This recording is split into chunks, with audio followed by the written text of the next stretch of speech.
Marilah kita bersama-sama memanjatkan bersyukur kita kehadirat Allah Subhanahu wa taala yang telah memberikan rahmat dan nikmatnya kepada kita semua, apakah berupa kebahagiaan, kesejahteraan, kedamaian, yang berupa ketenteraman yang dilahirkan, yang diturunkan dari langit dan bumi, yang insya Allah kita akan digolongkan menjadi golongan orang-orang yang bertakwa.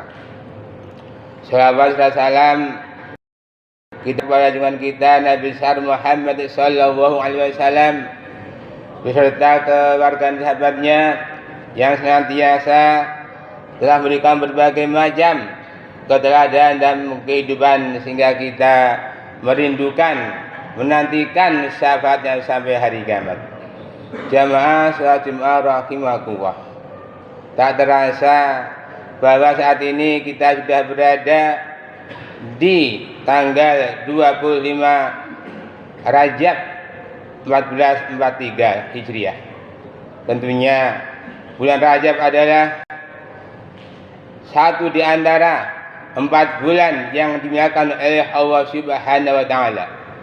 Dan Rajab terpental 3 bulan berturut-turut. Yang pertama bulan Rajab, yang kedua bulan Dzulqa'dah, yang berikutnya adalah bulan Dzulhijjah, dan yang keempat adalah bulan Muharram. Bulan Rajab adalah bulan yang sangat istimewa bagi umat Islam, karena di dalamnya ada peristiwa yang sangat monumental, peristiwa yang sangat luar biasa, di mana dalam bulan Rajab, tepatnya tanggal 27 Rajab, terjadi peristiwa yaitu Isra Mi'raj. Kita tahu bahwa peristiwa Isra Mi'raj ini adalah suatu peristiwa di mana perjalanan Rasulullah dari Masjidil Haram menuju Masjidil Aqsa, kemudian menuju Sidratul Muntaha dalam satu malam. Dan Allah Subhanahu wa taala langsung memerintahkan kepada Nabi Muhammad untuk menerima wahyu salat, tidak melalui perantara malaikat Jibril. Tentunya peristiwa tersebut membuat kita bahagia, membuat kita bertambah imannya. Namun demikian banyak orang-orang yang tidak percaya terhadap peristiwa tersebut. Sehubungan dengan hal di atas, khotbah kali ini kami akan mengetengahkan tema dengan judul 3 hikmah Isra Mi'raj. Muslimin jamaah salat Jumat rahimakumullah. Adapun hikmah Isra Mi'raj yang pertama adalah kita hanya berharap kepada Allah Subhanahu wa taala. Kita tahu bahwa Muhammad Rasulullah SAW ketika berdakwah senantiasa mendapat bantuan, dukungan istri tercinta, seorang perempuan Siti Khadijah namanya, dengan kekayaan yang berlimpah-limpah. Dia mendorong, membantu Rasulullah untuk berdakwah demi menegakkan agama Islam. Begitu juga paman beliau yaitu Abu Thalib. Bagaimana Abu Thalib sebagai tokoh masyarakat Quraisy pada waktu itu, dia disegani, dia tidak segan-segan untuk menolong, membantu Rasulullah. Namun demikian, setelah keduanya meninggal, Siti Khadijah meninggal, Nabi Muhammad bersedih, disusul dengan pamannya Abu Thalib meninggal, bertambah sedih. Hingga di sini Nabi Muhammad benar-benar sedih, terlalu banyak mengharap kepada manusia. Hingga kalau manusia terlalu banyak mengharap manusia, yang terjadi adalah suatu kekecewaan. Maka kita disuruh hanya berharap pada Allah Subhanahu wa taala. Iyyaka na'budu wa iyyaka nasta'in. Hanya kepadamulah kami menyembah dan hanya kepadamulah kami minta pertolongan. Dengan demikian, ketika Rasulullah mohon ampun, minta tolong pada Allah Subhanahu wa taala, maka Allah menolongnya dengan memberikan perintah langsung pada Rasulullah untuk mengadakan perjalanan dari Masjidil Haram menuju Masjidil Aqsa dari Masjid Al-Aqsa menuju Sidratul Muntaha dalam satu malam saja. Seolah-olah Rasulullah terhibur dengan suatu perjalanan yang spiritual yang sangat mengesankan dan tidak akan terulang. Pada hari itu di Sidratul Muntaha Allah Subhanahu wa taala langsung bicara dengan Rasulullah tentang perintah yang akan diberikan Allah kepada Muhammad, yaitu tentang perintah sholat. Untuk itu hikmah daripada Isra yang kedua adalah betapa pentingnya sholat itu. Kita tahu bahwa sholat adalah suatu kewajiban. Inna sholata 'alal mu'minina kitaban mawquta. Sesungguhnya itu adalah wajib bagi orang mukmin yang telah ditentukan waktunya. Pada hari itu ketika ada perintah sholat 17 rakaat atau dalam waktu 5 waktu, maka itu adalah suatu perintah dari Allah kepada Muhammad agar umat Islam, umat yang beriman, untuk tetap melaksanakan sholat wajib sebanyak 17 rakaat dalam 5 waktu. Perintah wajib sholat ini adalah dimulai dari usia 7 tahun. Ketika kita memiliki anak berusia 7 tahun, maka segera laksanakan, ajarilah anak kita untuk sholat. Ketika anak sudah berusia 10 tahun, ingatkan sholat. Kalau tidak mau, tolong dipukul. Dan saat ini kalau kita sudah balik atau sudah dewasa, atau kita sudah berada di atas kepala 5, kalau kita sehari semalam saja sholatnya masih hanya 17 rakaat, kita termasuk orang-orang yang rugi. Kalau kita menghitung rakaat berapa rakaat setiap hari, kalau kita saja hanya sehari semalam 17 rakaat yang melakukan sholat wajib, kita termasuk orang yang rugi. Maka kita perlu menambah sholat sunat yang lain, sehingga kalau kita hitung kurang lebih setidaknya ada 50 rakaat dalam sehari semalam. Perhitungannya adalah sholat wajib 17 rakaat, kemudian sholat rawatib adalah 12 rakaat. Barang siapa yang melazimkan sholat rawatib 12 rakaat akan dibangunkan rumah di surga. Begitu juga ketika kita masih punya cita-cita, harapan dan terwujud, kita laksanakan sholat tahajud sejumlah 8 rakaat. Kalau kita ingin menutupnya dengan melaksanakan sholat sunat witir 3 rakaat. Kalau kita ingin mendapatkan rezeki yang lancar, rezeki yang mudah, apabila rezeki itu datangnya dari langit, turunkanlah. Apabila rezeki itu datangnya dari bumi, keluarkanlah. Apabila rezeki itu sukar, maka mudahkanlah. Apabila rezeki itu kotor, maka bersihkanlah. Apabila rezeki itu jauh, maka dekatkanlah. Maka kita disuruh untuk melaksanakan, yaitu sholat duha. Dengan demikian, manakala kita sudah melazimkan sholat duha, insya Allah rezeki kita akan semakin berkah. Begitu juga kalau kita masih mempunyai dosa, kita disuruh untuk sholat taubat 2 rakaat. Atau kalau kita ini masih punya keinginan, harapan, kita disuruh untuk melaksanakan, yaitu sholat hajat. Atau kalau kita ingin menghormati masjid, sebelum duduk, jangan duduk terus dahulu sebelum kita melaksanakan sholat tahiyyatul masjid. Atau ketika kita setelah wudhu, kita disuruh untuk melaksanakan sholat sebelum wudhu. Dengan demikian kalau kita hitung berapa rakaat yang kita laksanakan setiap hari, adalah lebih dari 62 rakaat.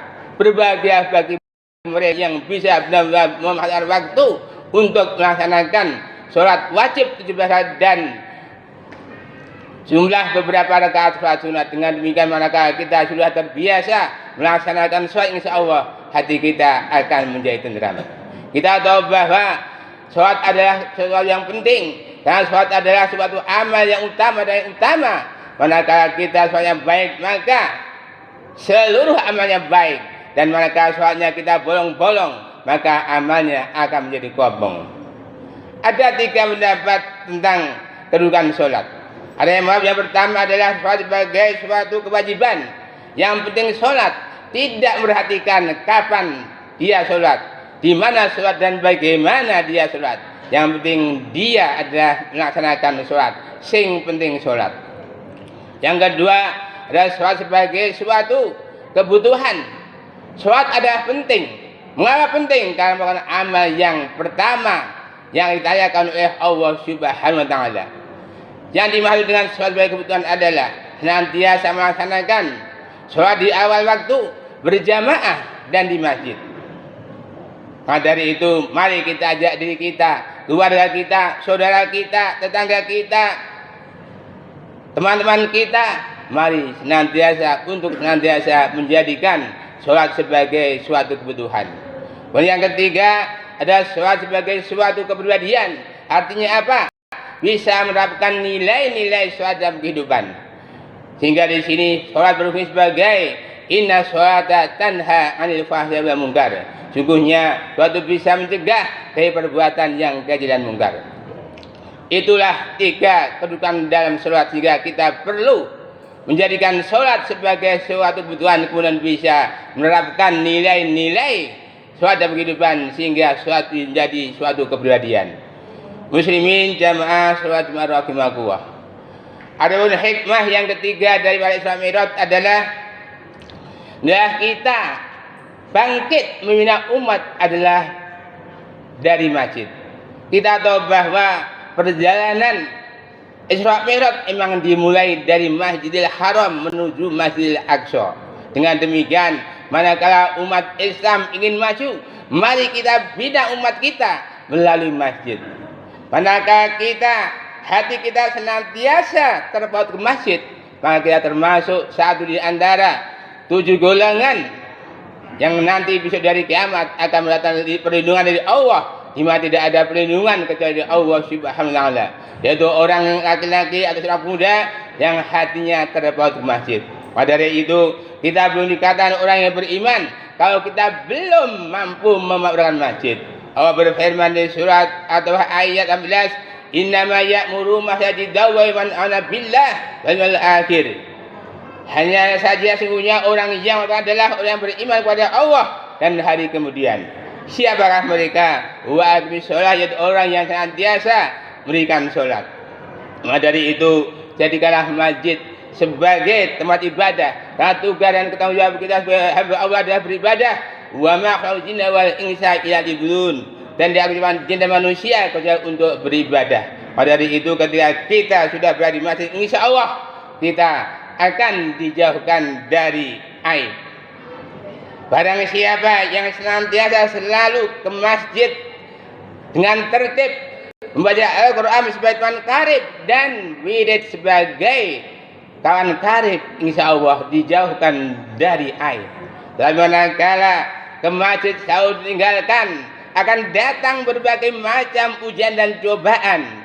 Mumpung masih ada kesempatan, mari kita ajak diri kita senantiasa yaitu makmurkan masjid agar kita termasuk hamba Allah yang dilindungi besok di hari kiamat, sehingga hanya orang yang hatinya ke masjid saja yang dilindungi oleh Allah Subhanahu wa taala. Karena dengan demikian, manakala kita sebagai umat Islam hati kita selalu ke masjid, insya Allah kita akan diberkati oleh Allah Subhanahu wa taala.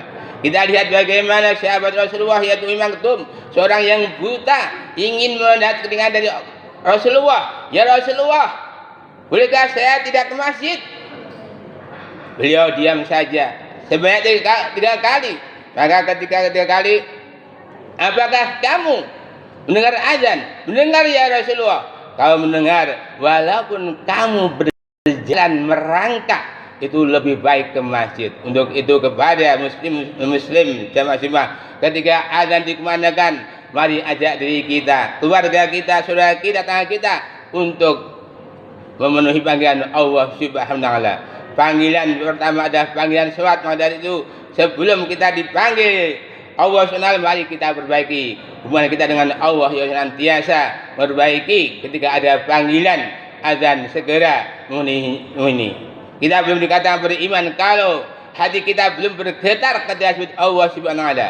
Innamal mu'minuna alladzina idza dzukira Allah wajilat qulubuhum wa idza tuliyat 'alaihim ayatuhu zadatuhum imanan wa rabbihim yatawakkalun. Sungguh orang beriman adalah ketika disebut asma Allah bergetarlah hatinya, dan ketika dibacakan ayat-ayatnya bertambah imannya, dan hanya kepada Allah mereka bertawakal. Siapakah mereka? Alladzina yuqimuna sholata wa mimma razaqnahum yunfiqun. Yaitu orang-orang yang senantiasa mendirikan sholat, menjaga sholat, memelihara sholat di awal waktu, berjamaah di masjid dan memberikan sebagian harta dia infakkan. Siapa mereka? Ulaika humul mu'minun haqqan. Mereka adalah orang yang benar-benar beriman dan mereka akan mendapatkan amalan dari Allah Subhanahu wa taala dan rezeki yang luas. Itulah 3 hikmah daripada Isra Mi'raj. Mudah-mudahan kita bisa mengambilnya, bisa melaksanakan. Jadi senantiasa kita hanya minta pertolongan pada Allah Subhanahu wa taala. Yang kedua adalah menjadikan sebagai suatu kebutuhan. Yang ketiga adalah menjadikan masjid sebagai tempat ibadah kita. Itulah 3 hikmah Isra Mi'raj. Mudah-mudahan bermanfaat bagi kita semua. Barakallahu laka fil Qur'anil azim. A'udzu billahi minasyaitonir rajim. Qul huwallahu ahad, Allahu samad, lam yalid wa lam